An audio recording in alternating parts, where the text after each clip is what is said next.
thank you everyone for coming. Very excited to have all these delegates. We've been sharing forums and a lot of conversations during the last couple, maybe years even.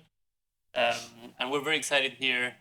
What we've noticed is that a lot of DAOs and a lot of organizations out there are actually looking for a framework on how delegation should work. And sometimes Maker is seen as the industry standard. So this is a bit of an opportunity to reflect on that, things that are going well, things that are going not so good. So hopefully with these tons of people, we can try to convey a bit the things we've been struggling with, and the things that we think that have been working. So yeah, before we start, quick round presentations. I think it's better if you do it yourself. So if you want to go ahead. Thanks, Juan. So my name is Raphael. I work for Flipside Crypto. Flipside Crypto is a company that offers a suite of services to blockchains, data analysis, community building, and governance. I've been a Maker delegate for a little bit less than a year now. And I think that's enough for an intro. I'll pass it over to Schuppi. Schuppi, yeah. Hi, I go by the handle Schuppi. I'm a community member for, I don't know, a couple of years.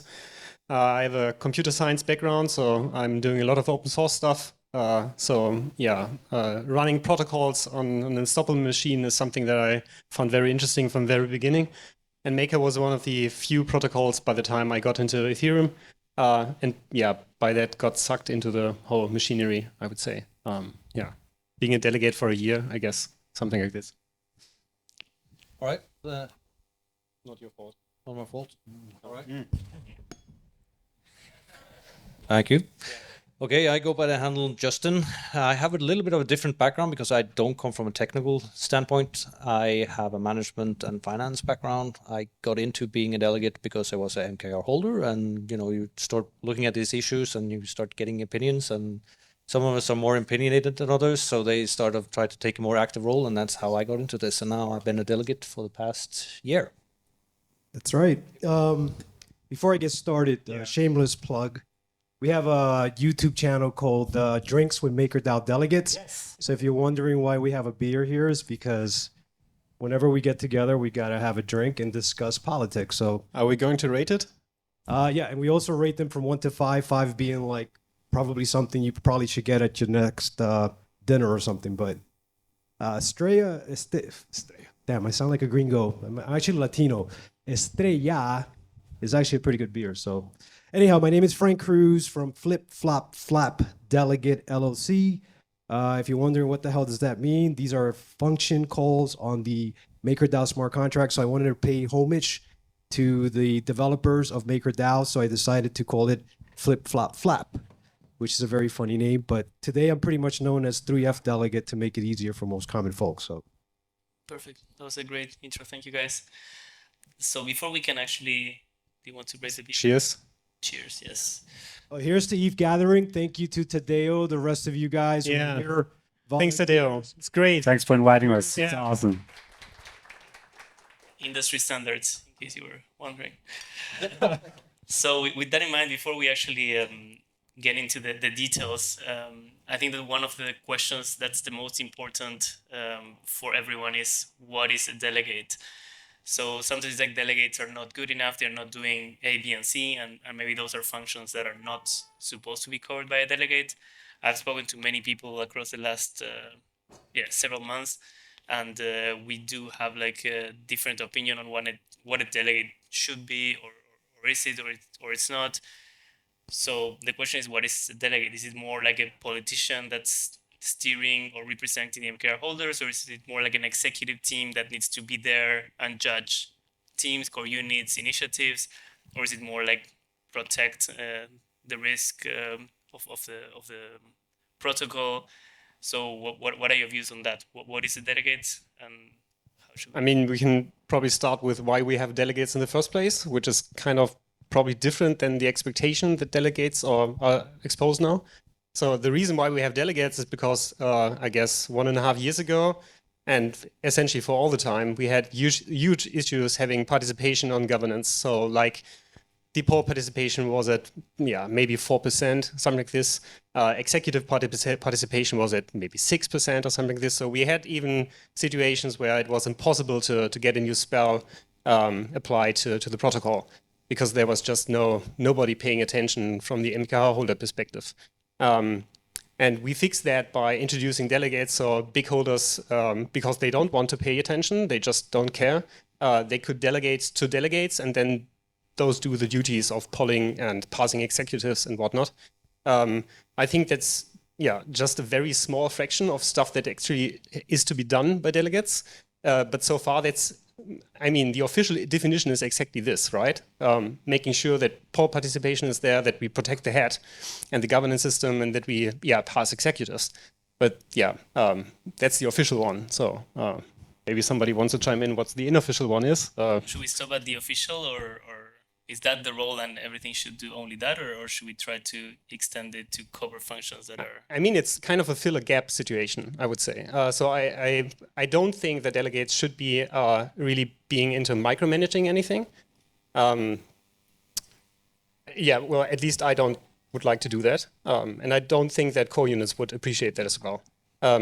So we need to do more there for sure. For me, it's a question of how far do we go there on the delegation level.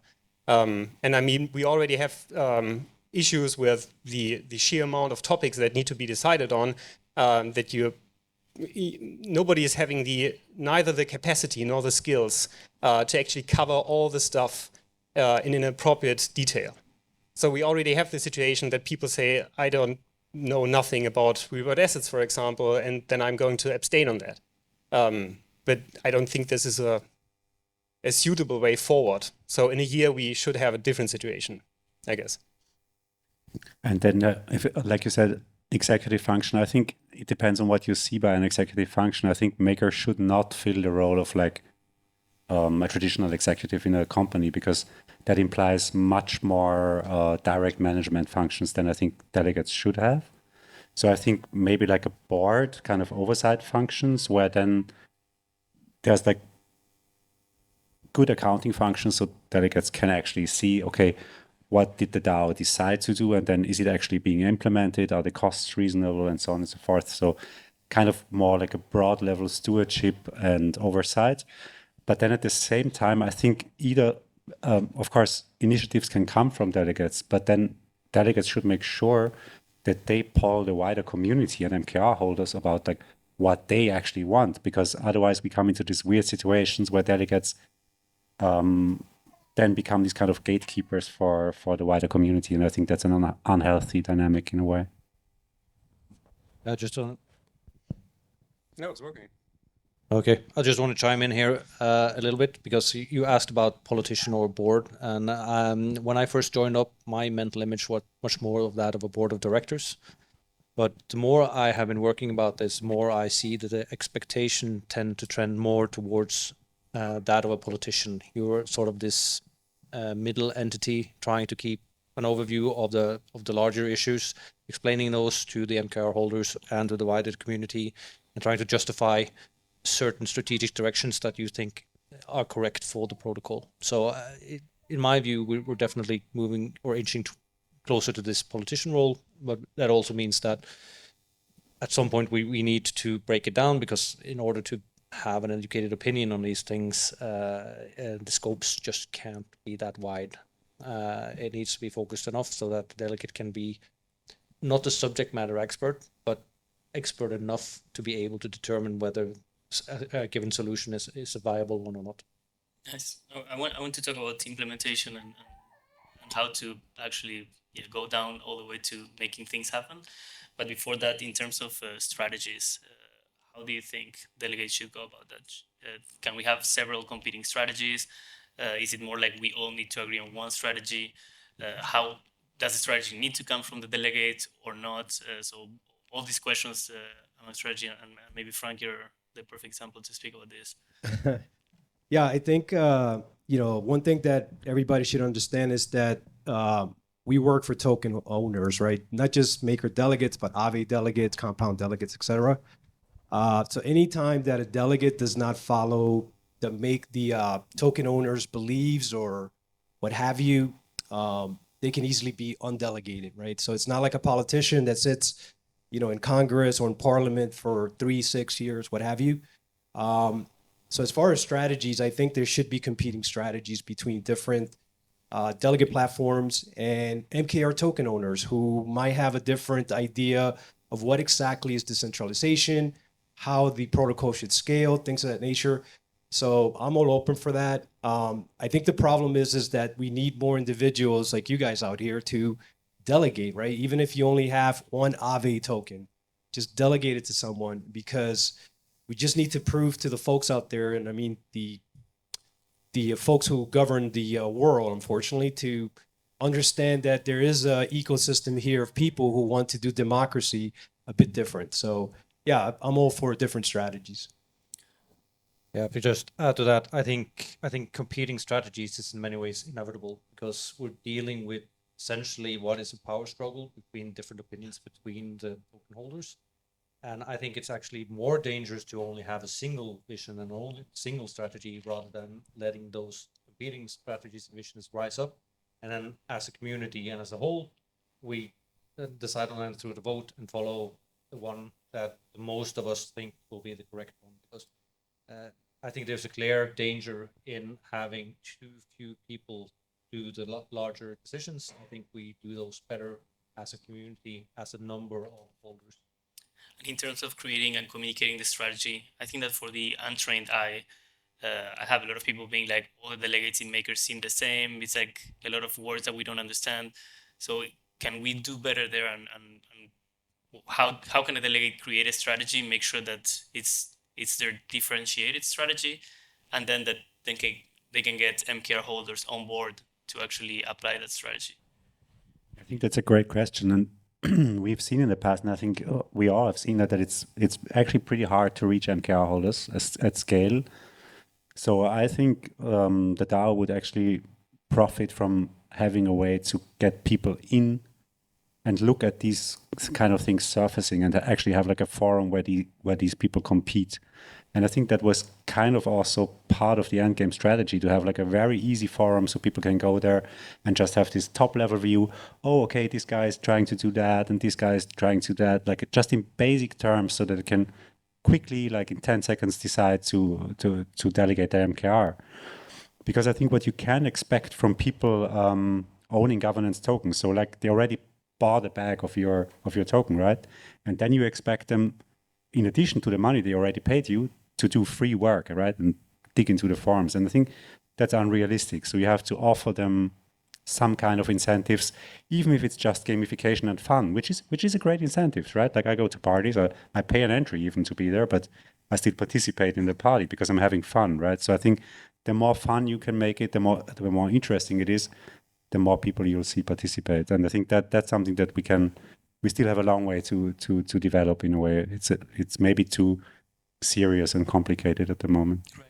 And in terms of communicating the strategy, maybe Schuppi has a better idea from the software point of view, but I feel that right now it's quite hard to go into the forum, understand the 20 different or similar strategies, see what the differences are, like what's the solution there? I think the issue that we're having is that we don't have any visible competition between delegates right now. And I think this is not going to just come without having incentives for MKR token holders to actually delegate. Which on the other hand means that if you don't delegate, then you get slashed, in a way. And if we would have that, I think we would automatically have some more diversity. Maybe we even have this diversity right now, but it's not that visible. I totally agree with that. We have probably maybe two streams or two lines of thinkings, but it's not really diverse. It's not really sketched out why the different delegates have different opinions on stuff. But this is going to evolve automatically, I think, as soon as we have actually more delegators. I think it's not really about the amount of delegates. I think this is something that's just going to be gamified. We will have more if we have more people delegating. But as soon as we essentially, or as long as we essentially have a monopoly or duopoly on delegators, this is not going to emerge. So I think this is the crucial thing. I think it's more about more diversity from the delegator perspective, and then the rest will basically get created automatically, because then we are going to have competition between delegates, and then everybody is is more eager on actually saying why I'm indifferent than Raphael is, for example. But yeah, that's we yeah. Yeah, so we have a monopoly on the delegator side, and by that we also don't have enough diversity on the delegate side, I'd say. What are the two streams that you see? I mean, right now I would say we have those who are kind of or really vocal on supporting the endgame, and then we have those maximalists, I would say, that don't like the real-world assets way of doing things. So I think those are the main theories that are in place right now. Nice. And going more to the implementation, and I'm curious on the human part. Maybe Frank, you can tell us more about this. But I'm guessing that it's very hard to work with a core unit for several months or years, and then I don't know, having to give them either feedback on their budget or say like, hey, this is not working. You should change this. So how do you deal with the human part in that sense? Yeah, that's a tough one because you come out to these conferences and you see some of the team members, and then the following week you kind of got to slash their budget and they might have to cut one of the team members. But, being with the MakerDAO community since 2018 and being a delegate for the last 14 months since inception, the way I've dealt with it was that you make the tough decisions. You cut a budget and you set up a call with the individual, and you kind of have a heart-to-heart talk, and you could be like, hey, man, we had an amazing time at Divinity. The conference was awesome, but, this is business, and MKR token owners come first. The ecosystem, DeFi comes first. But, we're still early, and there's still an opportunity for anybody, including here in this room, to contribute to the ecosystem. So, it's a thing where you just, you can't take it personal. It's tough. But, some of my peers here, they have tougher skin than me. So, yeah, I would say I'm probably the most, it hits me home more when you have to either offboard a core unit or a team member or slash a budget. So it's not easy. Maybe a question for Justin. I know that you've been working on some proposals. So are you guys working on any type of, let's say, frameworks to kind of evaluate every core unit equally, or is it more like we evaluate on an ad hoc basis and we try to see what's happening in the moment based on the strategy that the MKR holders are instating? Yeah, we were sort of trying to get at least an overview about like compensation levels and see how that shakes out in the DAO, because as with anything you build organically, you end up with a myriad of different solutions, and sometimes those different solutions can cause friction. Right. So there is some value and point into looking at standardizing these things, but at the same time realizing that people also do different jobs, so there will inevitably be some sort of difference. But of course, this is also coming at a time when we're all doing the transition into the end game, so it also complicates matters because you're essentially transitioning to a fully own new system anyway. So right now, it's more for mapping out and research purposes rather than doing a full-blown proposal, given that we are in this transitional phase. But I think that is something that can also be done by the delegates, trying to look at the system holistically or the protocol holistically, which you sort of don't get from the core unit side, and try to see if there's anything that needs to be balanced, right? Because essentially, what you're doing at the protocol level is trying to balance the different needs and demands from the different parts of the organization, because what can be absolutely right from a risk perspective can cause problems with revenue, or can cause problem with integration, or so you sort of have to try to take all these different aspects into consideration when you're making your decisions and find the right balance. But the right balance in my mind and from my background perspective might not be the same as from or 3FL. Yeah, I had this conversation in the past with some of you where it's like, oh, really, you voted yes for this, I don't know, budget and no for this one. That's very puzzling for me. I mean, at the end, it's your decision, but I don't know if there's any transparent way of communicating the rationale behind it, other than the one paragraph that the delegates use to explain their votes. I don't know if Raph or Schuppi or Frank have anything. Well, I was going to say that's why we have drinks with MakerDAO delegates, right? So we can kind of speak our thoughts and how we're thinking about things. But I think Gulf Alpha, which is the core unit that's put together the ability for delegates to communicate how they voted, has done a great job. Could it be better? Sure, but maybe it's up to delegates also to communicate it, right? Whether it's Twitter or you just do it on the forum and you, instead of just writing 2 lines, I voted no because this team, I've seen them do anything, whatever. You could write a larger paragraph. Are most people going to read it? Maybe not. But, if you're an MKR token owner and you want to find out why certain delegates voted a certain way, that's a good way for you to check in on that. But yeah, that's one way. Another way, I mean, if they would care, right? Because honestly, I don't think they care.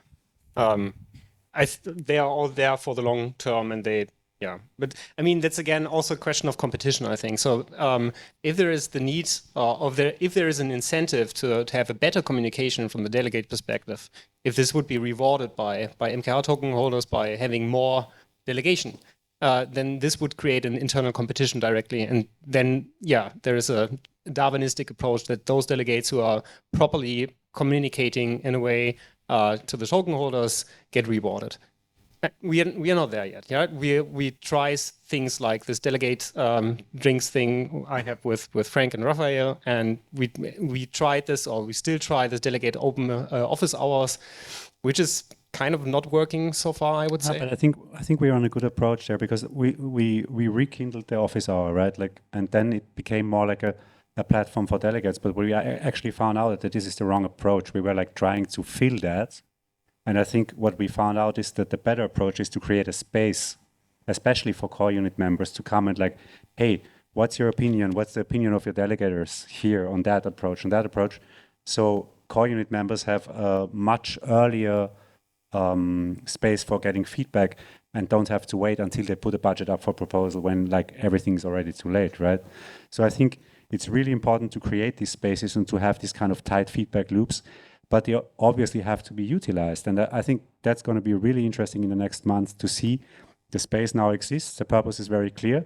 Will it be used or not? Because this will ultimately govern if the space is kept or not, right? So there has to be, it's a two-way street, I think, in a way. Yeah, I also think we're kind of always circling back to voter engagement. So this is the core of the issue. If we have engaged voters, they will actually care what the delegates are saying and what their opinions are and about their reasoning, which will drive more and better reasoning and more communications from the delegates, as it ignites a competitive environment to try to sort of get your vision and your solutions through. I think in many ways it reflects a typical political process. It's the same issue that any politician has with voters, right? You need to reach out to the voters, explain why you are the right guy for the job, why you have the better solutions than the other candidate. And if voters aren't really listening, then it's hard to get that proper form of communication. But communication is the one thing that you can there's always room for improvement in communication. It doesn't matter what you do, there's always room to improve there somehow. But I think there is a potential, an untapped potential that can come with greater voter engagement. And I also think that in the endgame plan as it is now, I think there is also some solutions to try to ignite that voter engagement. So I'm really hopeful once we proceed with that will be the result. Speaking about the endgame, how do you guys are seeing this transition? Some core units seem to be more bullish or more trying to get prepared for that. Some others not so much, more we'll see what happens in the future. Are you considering that for the budgets being posted, or is it more we'll see it later whenever a holistic plan is presented? How are you guys approaching the topic? So I think there was, and this also goes back to MKR token owners or any platform owners, token owner, not paying attention, right? I think that we had some core units that weren't paying attention to what exactly is the end game, which is MakerDAO Pivot that's coming up soon. Excited about it. So they weren't digging in, right? And now they caught themselves where the majority of MKR token owners decided to do this pivot. And now you have core unit members that are trying to figure it out. What the hell is the end game, right? So I think it's important that either they catch up and they realize that a lot of them are probably not going to be around in the next 6 months because I would have to explain the end game, but it's pretty much an ecosystem within MakerDAO that has a bunch of ecosystem actors on the outside, and these guys and gals compete to be a part of what we call meta DAOs, and these are just sub DAOs of MakerDAO. So the MakerDAO core is pretty much here, and then the ecosystem has a bunch of different sub DAOs called meta DAOs, and outside the meta DAOs is a bunch of ecosystem actors. So anybody here will be able to be a part of that ecosystem actor circle and offer their services, whatever it may be, to the meta DAOs. So a lot of these core units, unfortunately, are going to have to adjust to that and become ecosystem actors.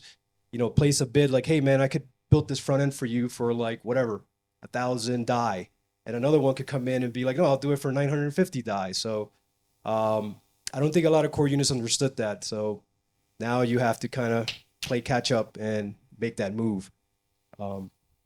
Yeah, I mean, this is also the same way as I would like to see competition among delegates. I think that's exactly the same what we need to see among the workforce or contributors as well. Because right now we are not decentralized in any way if you look at the workforce. And it's probably a good way operating in terms of from an economic perspective, but not from a decentralization maximalist perspective.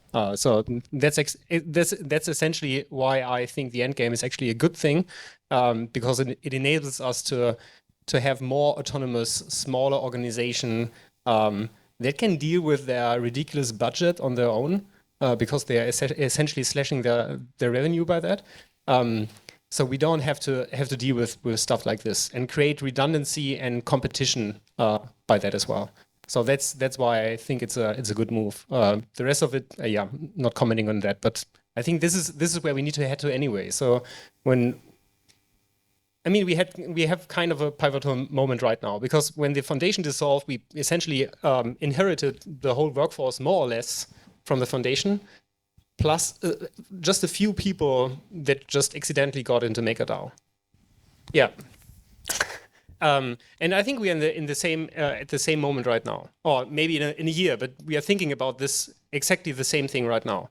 That we are going to scale into something that I always thought that DAO should be anyway. We should be a lot of small cells having probably at least the same direction where we want to head to, but different strategies on how to move there.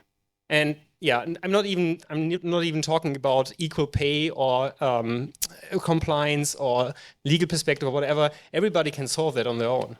And they are going to compete for the workforce as well. So if my neighbor cell is having a better working condition for the same job, of course I'm going to join them. So there is going to be competition among those cells as well. And this is something that I really like to see in the future. And I think that's the way forward. Yeah, and to add up to that, I think competition is the key word here. And the competition is necessary to put the actual A into the DAO. To have autonomy, there actually needs to be some sort of competition inside of that organization. Otherwise, you're building something too static and something that can easily become too complacent. So you need that sort of pressure to be able to run in an efficient manner. So I think this is a necessary pivot, and I'm excited for what's coming next. And I think this change towards a decentralized organization is just a very difficult thing for most people to wrap their heads around, because it hasn't been done yet. So it's not clear where the road goes. And then there's like innate human tendencies to just recreate what you know, right? Especially on the duress, you kind of fall back to these methods. And that's, I think, what happened in MakerDAO, that like, oh, we're scaling. So that means we're becoming this big org now, because we see these companies like Fortune 500 that have like 10,000 employees. So this is the road to scaling. And I think stepping back and zooming out and going like, no, this is exactly the path that we want to leave behind. And we need solutions that scale very differently. And what attracted me is this way the meta DAOs are born from community first, and then the community spawns the DAO, and that's completely decentralized. And I think that's really fresh thinking from just the perspective of organizational development. And I'm really excited to see this just being tried. It has never been done, so there's no guarantee it can succeed. It might have like a couple of spectacular failures along the way, but I think the overall direction just feels right. I mean, that's all I got, basically. Yeah, my favorite part is the frameworks. So the scopes force everyone to work through frameworks, and this also applies to delegates and the committees, right? So these decentralized committees will have the delegates joining, and you will have like a more holistic approach, as Schuppi was saying in the beginning, where you actually have a team of people that are thinking of a strategy for a longer term, and then the delegate will kind of like vote to implement that strategy. Are you guys preparing in any way to transform to this type of methodology, or is it something you'll be doing in the next couple of weeks or months? How are you approaching that? I mean, I'm a proponent of real world assets, so I've been preparing for any kind of scope that helps DAO, decentralized organizations, scale it. So as soon as there's scopes needed for that, I'm willing, able, and ready to participate in that, because I've been waiting for since 2020, since maybe 2019, since we were talking about bringing real estate on chain and stuff like that. So that's one scope that I see myself being a part of, or at least being a supporter of as a maker recognized delegate. I would imagine, Schuppi, you would be someone who's more into a creator meta DAO, who's going to want to, do more things on chain. But yeah, I'm ready, man. So, I mean, we totally have to transform if you want to be there in a year. So at least for me individually, I haven't picked any place yet. I'm totally have not made up my mind. But yeah, that's the same way as I became a delegate. If I'm going to be useful somewhere, then I'm going to find a spot. If I'm not useful, then I don't need to find a spot, and then that's fine as well. That's great.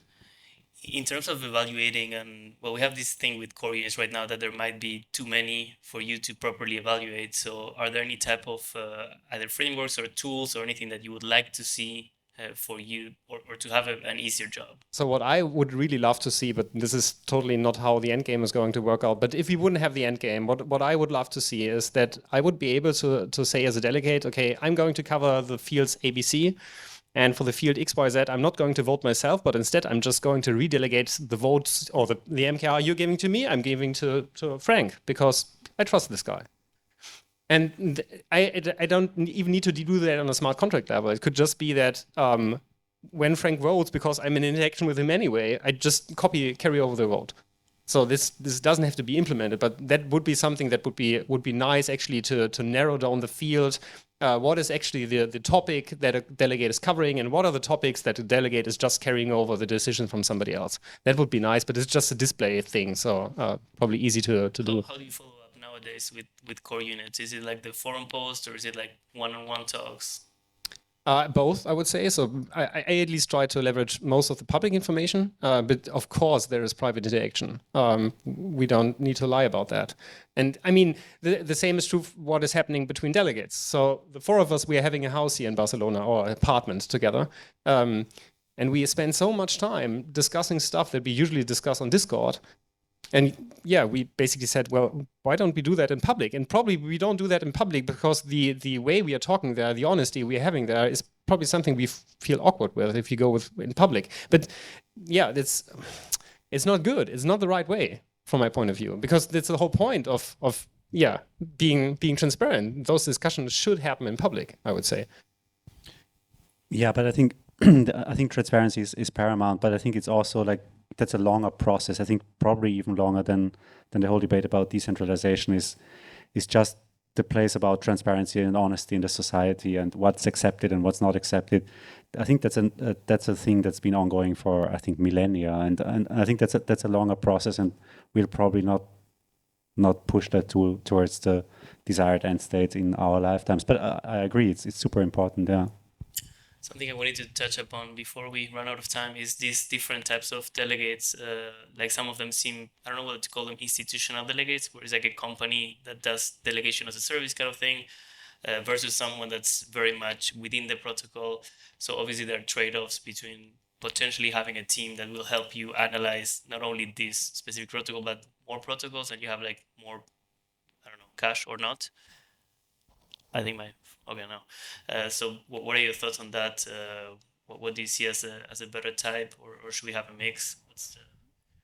I think it depends a bit on what direction we're going in. Like, if we were going to continue down the path that we were going with this increasing complexity, I think doing delegation as a team makes a lot of sense because you need to be able to actually get all that expertise and under one roof before you do a vote.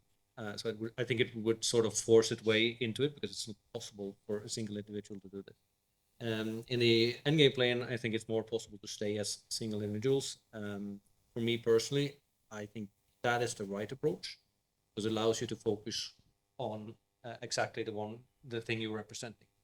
I think it will be, to me, I think it's too easy to get into conflicts of interest if you're serving different protocols.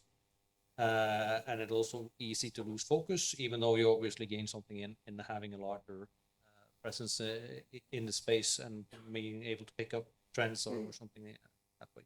But to me, it's something about playing with open cards. Like everybody knows where you're from, what you're actually standing for, and where you belong, and you don't have a secret agenda. You're trying to build a competing protocol, or you're actually being paid by someone, and then, or maybe are that all the protocol trying to rug maker, and you avoid this uncertainty by keeping it as one delegate, one representative, one protocol.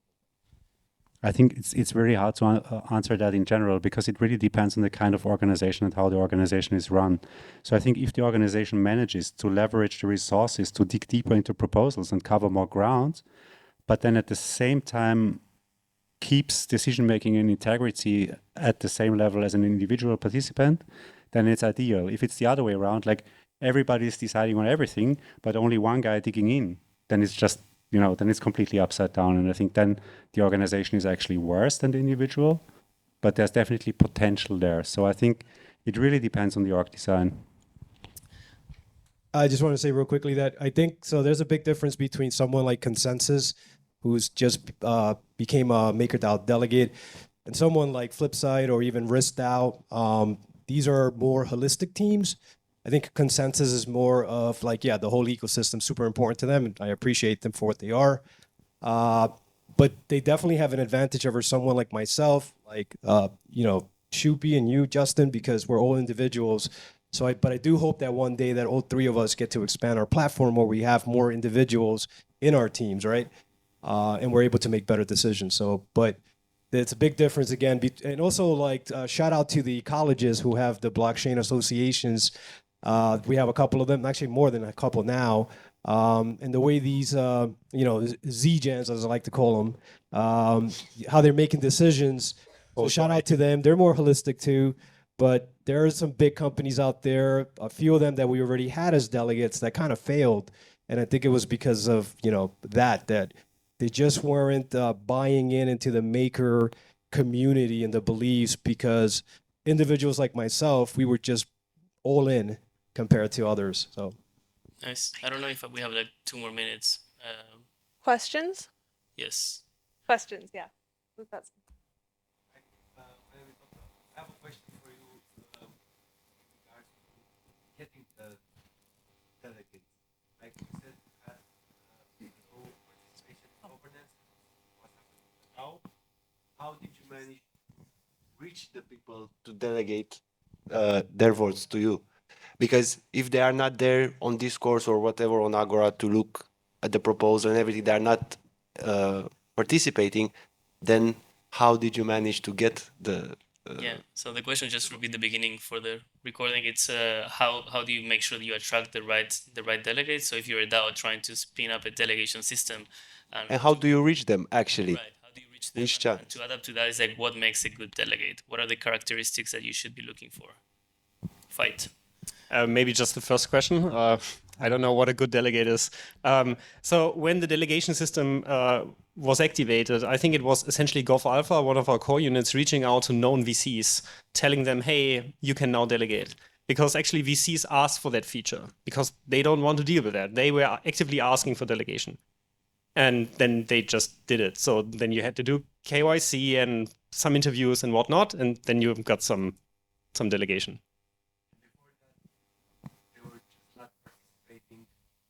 They were not participating. I mean, kind of. They did sometimes in the forum. So, for example, we had like 1.5 years ago, there was an attempt to have this incentive. So if you lock up MKR in the voting system, then you get rewards in, I don't know, DAI, I think was the original idea. And that got downvoted by one of the VCs, and they said, hey, if we would have delegation, then we would be fine with that. But as long as we don't have a delegation system, we are not going to pay. So they do pay attention. Maybe they got nudged, I don't know. But they kind of paid attention to that as well. Question here? Yes. Partly as a joke, but what's the percentage of the women within your governance and the delegates? One. We have one, Kianga. She's from Acre Invest. However, with the environment that we have right now, she might actually just get out of being a delegate. There's a lot of risk involved in being a delegate, especially she's an American, I'm an American, so a lot of risk for us compared to other folks. But yeah, just one. So we need more women. So if any women are here, please, like totally, we definitely need them. So hopefully Kianga will change her mind or she'll stick around. So it's not a funny question. Sorry. It's a fair question. Yeah. Right. So I guess we can close it. How can people find you? Where are you usually? What are your socials? In the Maker Forum. Drinks with Maker Delegates. It's on YouTube. Check it out. It's fun. It's easy. It's an hour. We talk about drinks. We talk about Maker. It's very light way to get in, and it's an easy way to get in touch with us. Yeah, but in general, the forum I think is a good idea. The forum is probably the best way to reach out. And also on every delegate platform, you have all the socials listed. So I think forum is basically the best bet. You have everything there, no matter what channel you prefer to use. All right. Thank you, everyone, for coming. Thanks, Juan. Thanks, Juan.